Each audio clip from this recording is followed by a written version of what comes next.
Existe algo que está acontecendo com o amor moderno que ninguém consegue nomear completamente. Uma sensação difusa de que algo mudou, de que as relações de hoje têm uma fragilidade que as de antes não tinham, de que as pessoas parecem menos capazes de ficar, de que o comprometimento virou uma palavra pesada demais para ser carregada por muito tempo. E você sente isso, talvez na sua própria história, talvez nas histórias das pessoas ao seu redor, nos relacionamentos que começam com intensidade e terminam antes de criar raízes, nas promessas que duram enquanto é fácil, no padrão que se repete: conexão, profundidade, afastamento, fim, e de novo, e de novo. O que está acontecendo com o amor? Por que relações que duram, que atravessam o tempo, que sobrevivem à rotina, que crescem em vez de murchar, estão se tornando cada vez mais raras? Essa não é uma pergunta retórica. Tem resposta. E a resposta vai mudar como você entende o amor moderno. E talvez, como você o pratica. Os dados são inegáveis, e eles contam uma história que merece ser ouvida. As taxas de divórcio aumentaram de forma constante nas últimas décadas em praticamente todos os países ocidentais. A idade média do primeiro casamento está aumentando. O número de pessoas que escolhem não casar está crescendo. E o dado mais revelador de todos, a duração média dos relacionamentos que não chegam ao casamento está diminuindo. Mas os números não contam toda a história, porque por baixo dos números há algo mais profundo. Não é só que mais relações estão terminando, é que as relações parecem estar terminando mais rápido, com menos resistência à dificuldade, com menos disposição de atravessar o que é inevitavelmente difícil em qualquer relação humana profunda. E ao mesmo tempo, o desejo de conexão nunca foi tão alto, as pessoas nunca falaram tanto sobre relacionamentos, nunca houve tanto conteúdo sobre amor, sobre apego, sobre como atrair, como manter, como reconquistar. As pesquisas por como fazer um relacionamento funcionar estão no pico histórico. Então há um paradoxo. Nunca se falou tanto sobre amor, e nunca as relações foram tão frágeis. Algo está errado, não com as pessoas individualmente, com o sistema, com o ambiente em que o amor está sendo cultivado, ou tentando ser cultivado, hoje. Antes de falar sobre o que está matando as relações, precisamos falar sobre o mundo em que essas relações existem, porque contexto determina possibilidade. O mundo moderno foi construído em torno de valores que são funcionais em muitas áreas da vida, mas que são profundamente incompatíveis com o que o amor duradouro exige. Velocidade, conveniência, otimização, descartabilidade, novidade, prazer imediato, custo mínimo de transação, máxima flexibilidade. Esses valores funcionam muito bem no consumo, no entretenimento, em parte do mundo profissional. Eles criaram economias mais eficientes, tecnologias mais acessíveis, experiências mais ricas em termos de variedade. Mas o amor não é consumo. O amor não funciona na lógica da otimização. O amor não se beneficia da descartabilidade. E o amor não cresce na velocidade, cresce na lentidão, na paciência, na disposição de ficar quando é difícil ficar.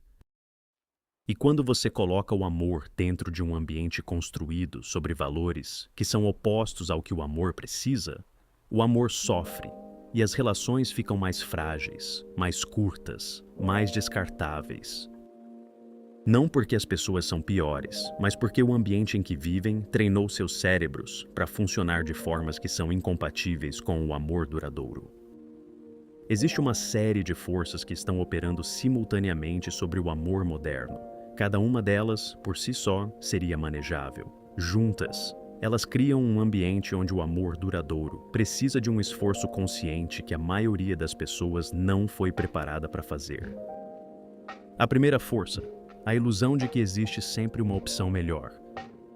Nunca na história humana as pessoas tiveram acesso a tantas opções românticas potenciais como tem hoje.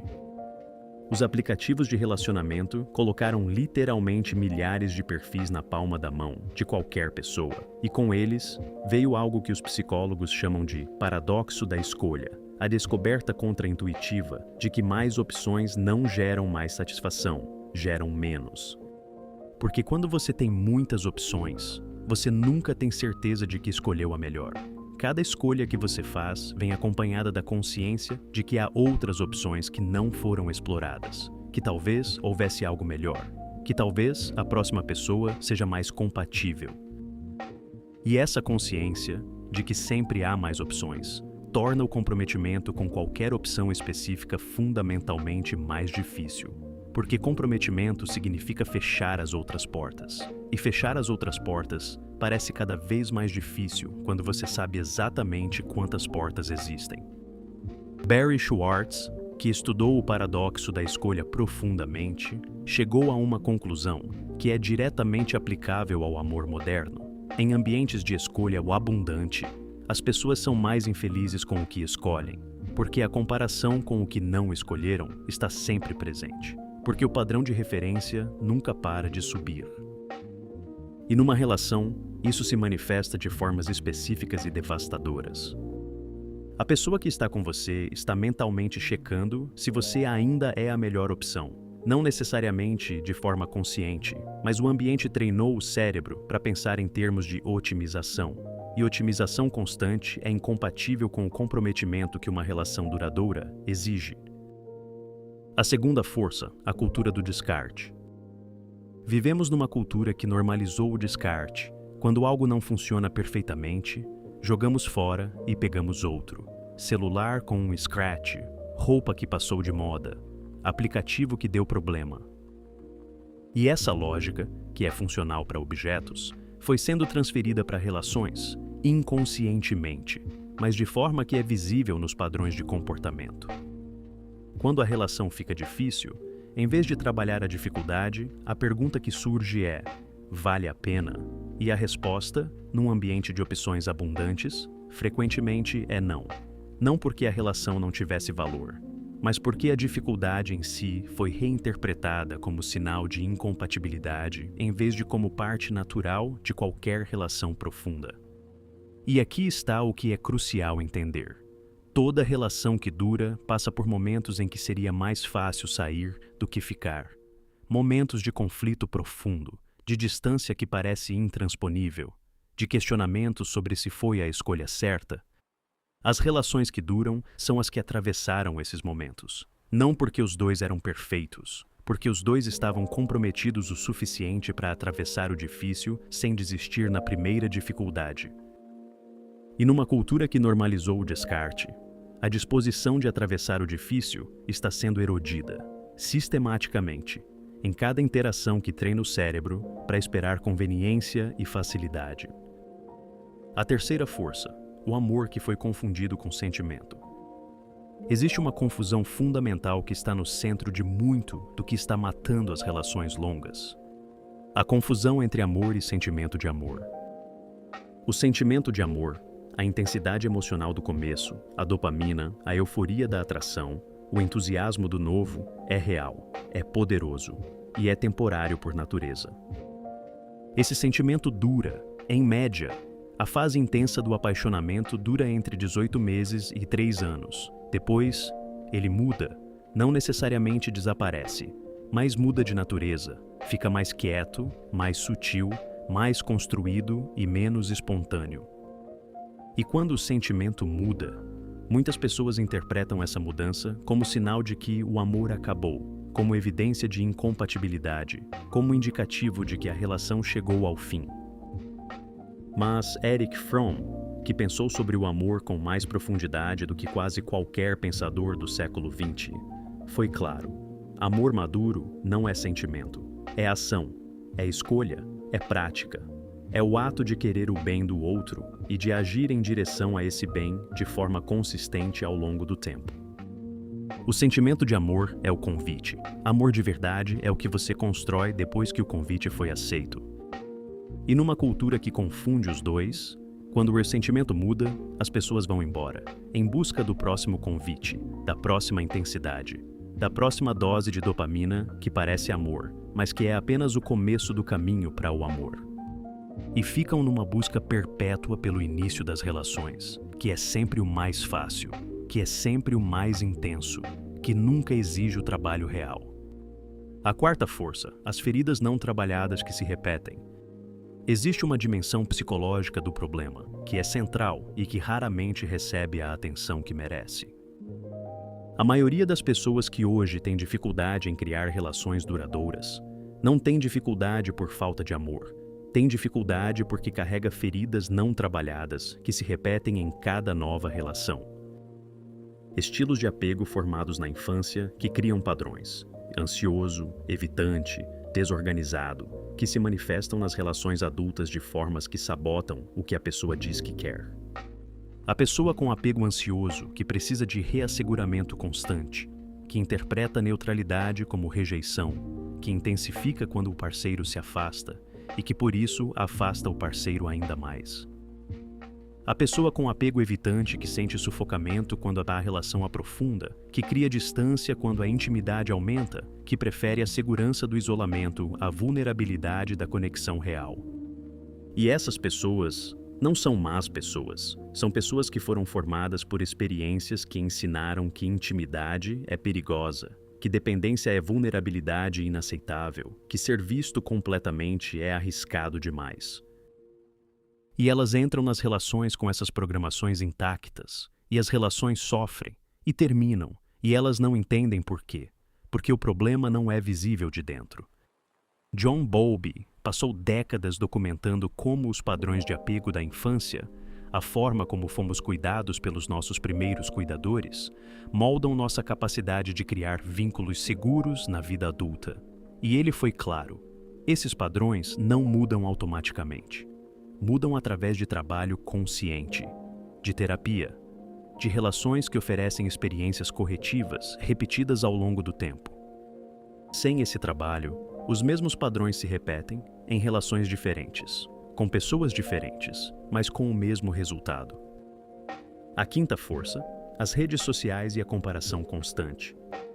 Existe uma força relativamente nova, mas poderosa, que está operando sobre as relações modernas. As redes sociais criaram um ambiente de comparação constante que é profundamente prejudicial para relações reais.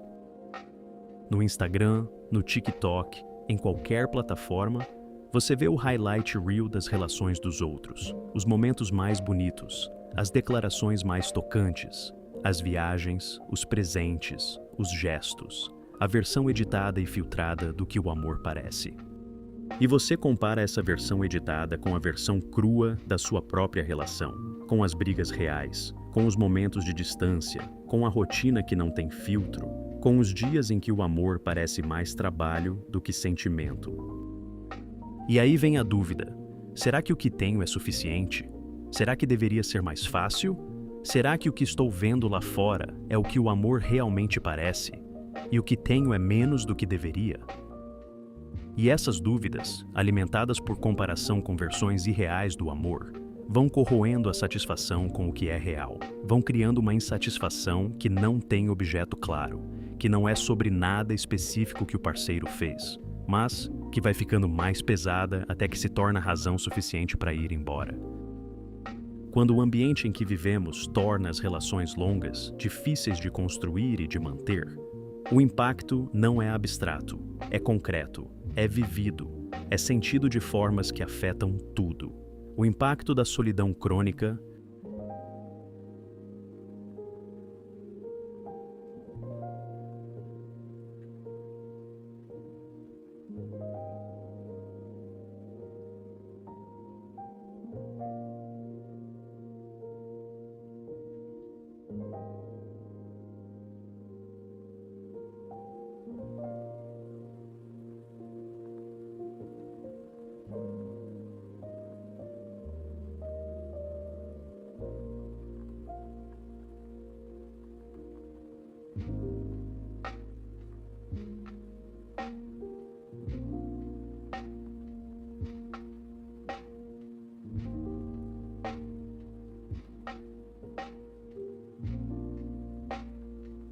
A solidão está se tornando uma epidemia, não como exagero, como dado de saúde pública.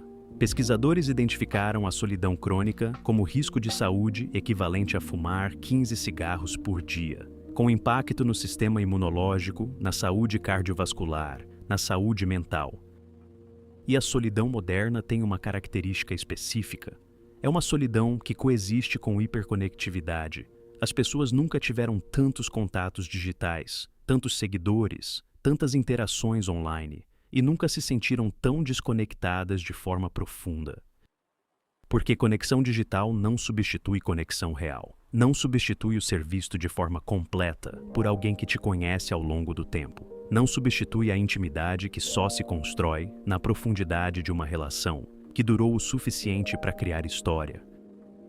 E quando as relações não duram, essa intimidade profunda não tem onde se construir, e as pessoas ficam conectadas a muitos e profundamente conectadas a ninguém. O impacto no desenvolvimento pessoal. Aqui está algo que raramente é nomeado: relações longas, relações que atravessam o tempo e as dificuldades, são um dos ambientes mais poderosos de crescimento pessoal que existem. Porque ser conhecido de verdade por alguém ao longo do tempo revela coisas sobre você mesmo que nenhuma outra experiência revela: seus padrões de comportamento, suas formas de lidar com conflito, suas necessidades mais profundas, suas sombras. E ser amado apesar dessas sombras, ou ser desafiado a crescer além delas por alguém que se importa, é uma forma de desenvolvimento que a terapia complementa, mas não substitui. Quando as relações não duram, esse processo de revelação e crescimento é interrompido antes de completar, e as pessoas ficam num loop, sempre no começo das relações, sempre na fase de apresentação da melhor versão, sem nunca chegar à profundidade onde o crescimento real acontece. Existe um músculo que se desenvolve com o uso e que atrofia com o desuso: o músculo do comprometimento. Quando as relações não duram, quando a resposta padrão para a dificuldade é sair em vez de atravessar, o músculo do comprometimento vai atrofiando. Fica mais difícil comprometer, não porque a pessoa não quer, mas porque nunca desenvolveu a capacidade de fazê-lo. E aí, cada nova relação tem ainda menos chance de durar do que a anterior. Não porque as pessoas são piores, mas porque o músculo que permitiria que a relação durasse nunca foi exercitado. Verdade 1. O problema não é que não encontrou a pessoa certa, é que não está pronto para o que uma relação real exige. Existe uma narrativa muito confortável sobre por que as relações não estão funcionando. A narrativa de que ainda não encontrou a pessoa certa, de que quando encontrar, vai ser diferente, vai ser fácil, vai fluir. Essa narrativa é uma das mais prejudiciais que existem para o amor moderno. Porque relação real, com a pessoa certa, com a mais compatível, com a mais amorosa, ainda vai ser difícil às vezes, ainda vai exigir trabalho, ainda vai ter momentos de conflito, de distância, de questionamento. A diferença não é que com a pessoa certa vai ser sempre fácil, é que com a pessoa certa vai valer a pena fazer o que é difícil. E se você não desenvolveu a capacidade de fazer o que é difícil nas relações, a pessoa certa não vai mudar isso, vai só ter uma experiência diferente antes de chegar ao mesmo ponto de ruptura. Verdade 2. Você pode estar sabotando o que quer sem perceber. Existe uma palavra para isso: auto-boicote relacional. E é mais comum do que parece. A pessoa que diz que quer uma relação duradoura, mas que vai embora quando a relação começa a aprofundar de verdade, que encontra razões para terminar exatamente quando o comprometimento se tornaria necessário, que escolhe parceiros que, conscientemente ou não, sabe que não vão funcionar a longo prazo. Esse padrão não é má fé. É frequentemente resultado de apego inseguro não trabalhado, de medo de intimidade que se disfarça de critérios elevados, de feridas que protegem tão bem, que protegem também do que a pessoa mais quer. Reconhecer esse padrão em si mesmo é o começo da possibilidade de mudança. Verdade 3. Você está esperando que o amor seja sempre intenso, e isso vai destruir cada relação que você tiver. A intensidade do começo não é o amor, é o convite para o amor, e confundir os dois vai fazer você sair de cada relação no exato momento em que o amor real estaria começando. Porque o amor real, o que dura, o que transforma, o que suporta o peso do tempo, não é intenso da mesma forma que o começo. é mais quieto, mais sólido, mais presente de formas que não gritam, mas que sustentam. E se você só reconhece amor quando ele grita, vai sair no momento em que ele começa a sustentar. Verdade 4. A geração atual é simultaneamente a mais informada sobre amor e a menos preparada para praticá-lo.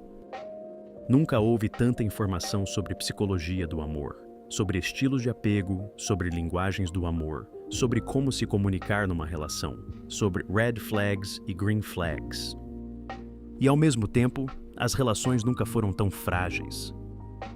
Porque informação sobre amor não é amor.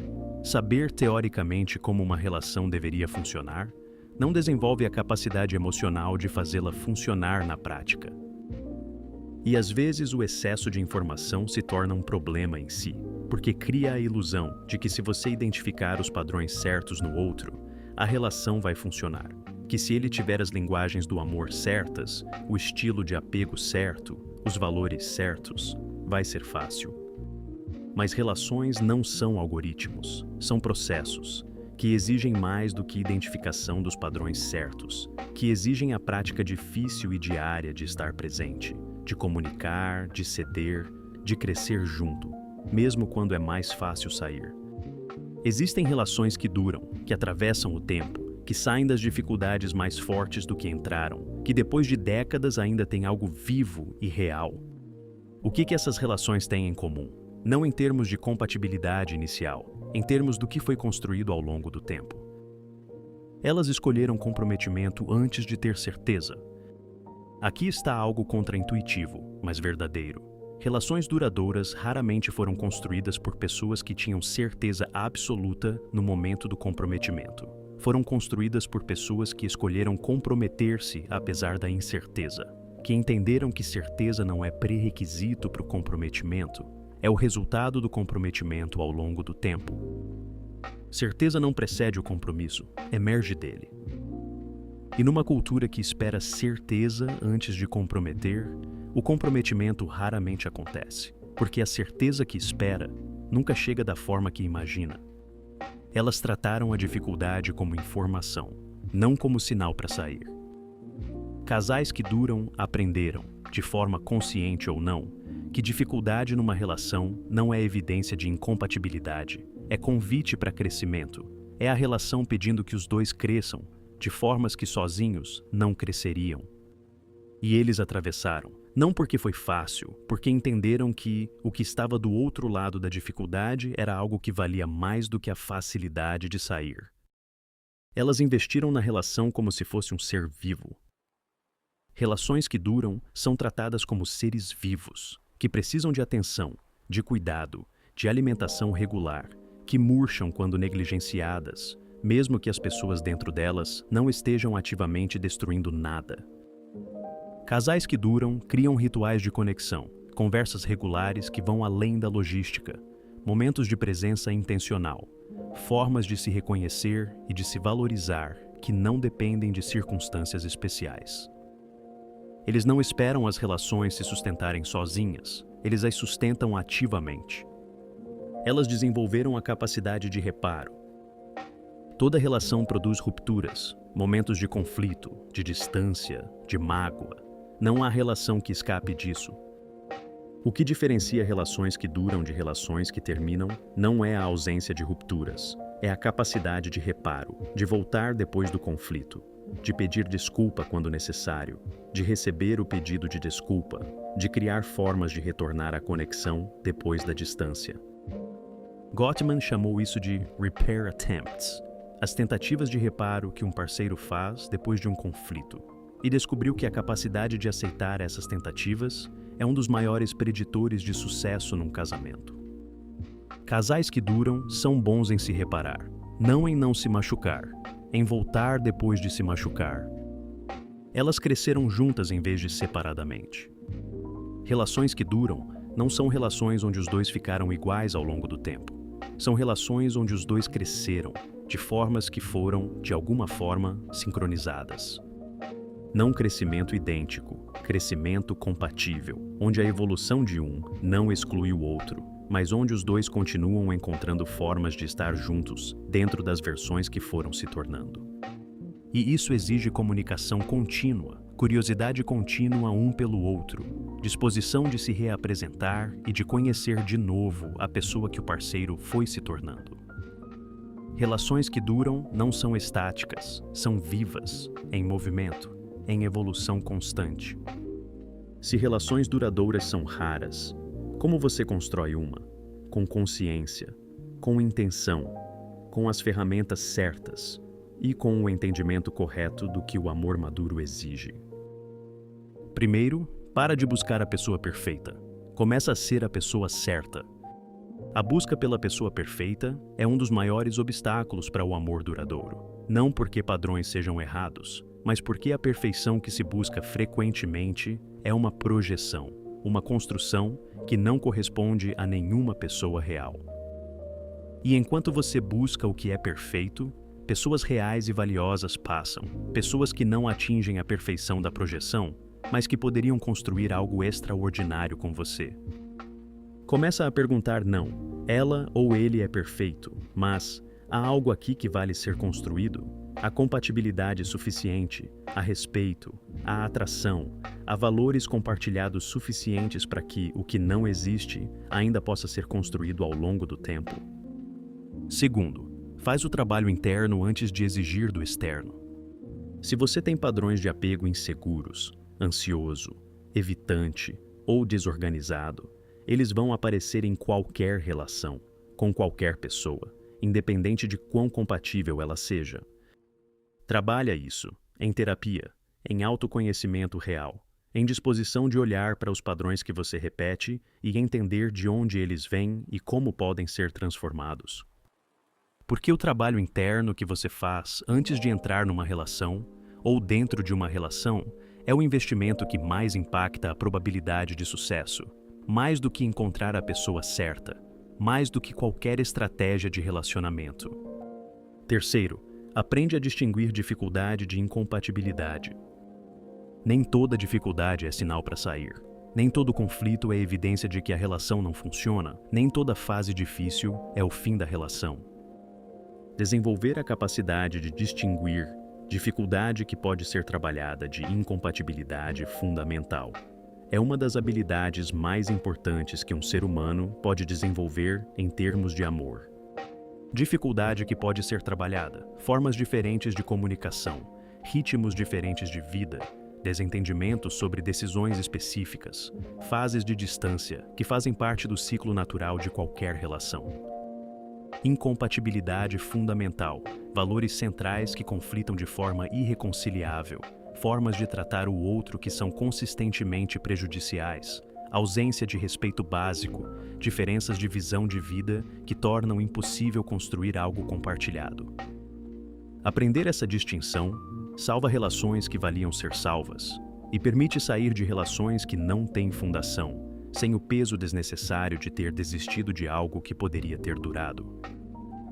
Quarto, investe na relação como se dependesse disso. Porque depende. Relações não se sustentam por si mesmas, precisam de investimento ativo, contínuo e intencional. Cria tempo de qualidade, não só presença física, presença real, conversas que vão além da logística, momentos de reconhecimento do outro, gestos que dizem: eu te vejo, eu escolho você, eu estou aqui. Não espera que a relação esteja em crise para investir nela. Investe quando está bem, porque o investimento feito quando está bem é o que cria a reserva que sustenta quando fica difícil. Quinto, escolhe comprometer mesmo sem certeza. A certeza que você está esperando antes de comprometer não vai chegar antes do comprometimento. Ela vem depois, como resultado do comprometimento vivido, da história construída, da confiança acumulada ao longo do tempo. Comprometimento é um ato de fé inteligente, baseado em evidência suficiente, não em certeza total, baseado na avaliação de que há algo aqui que vale ser cultivado, de que a pessoa diante de você, com todas as suas imperfeições, é alguém com quem você quer construir algo. E essa escolha, feita com olhos abertos, sem a ilusão de perfeição, mas com disposição real, é o começo de qualquer relação que dura. Por que relações duradouras estão se tornando raras? Porque o mundo em que vivemos foi construído em torno de valores que são incompatíveis com o que o amor longo exige. Velocidade, onde o amor precisa de lentidão. Descarte, onde o amor precisa de permanência. Otimização, onde o amor precisa de aceitação. Novidade, onde o amor precisa de profundidade. Porque as feridas que as pessoas carregam e que nunca foram trabalhadas se repetem em cada nova relação. E sem trabalho interno real, os padrões continuam e as relações continuam terminando da mesma forma. Porque o amor foi confundido com sentimento de amor.